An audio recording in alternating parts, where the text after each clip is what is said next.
আপনি কি নিয়মিত সকালে পড়াশোনা করেন? না, আমি সময় পাই না। উত্তরটা এটাই তো, হ্যাঁ অথবা না। তা আপনি কি নিয়মিত সকালে পড়াশোনা করেন? উত্তর হচ্ছে না। নিয়মিত কেন? কখনোই তো পড়ি না। হ্যাঁ হ্যাঁ হবে না। আচ্ছা তাহলে পড়ি, ভেরি গুড। তা আপনি কি নিয়মিত সকালে পড়াশোনা করেন? উত্তর হওয়া উচিত কি হ্যাঁ। কোরআনও তো পড়ি নাকি? কোরআন পড়তে হবে। হ্যাঁ, আমি প্রতিদিন সকালে পড়াশোনা করি। আচ্ছা, এটা কি ইয়েস বা নো রাইট কোশ্চেন এর ডাব্লিউএস কোশ্চেন? ইয়েস বা no right question, very good. তাহলে এই বাক্যের সাবজেক্টটা কি আছে? কে পড়াশোনা করে? আপনি। আপনি আগে দেই ইউ, আর আখেরি শব্দ দেখি পড়াশোনা করেন ইংরেজি কি? স্টাডি। আপনি কি পড়াশোনা করেন ইংরেজি কি হবে? You study. আবার বলে কি হবে? You study.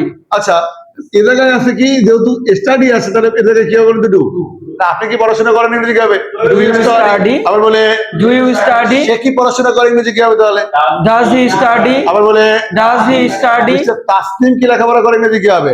Does mister Tasnim study. Does mister Tasnim study. তাহলে তুমি কি লেখাপড়া করো ইংরেজি কি হবে? Do you study. Do you study. তাহলে সকালে ইংরেজি কি হবে বলুন তো? In the morning. মর্নিং।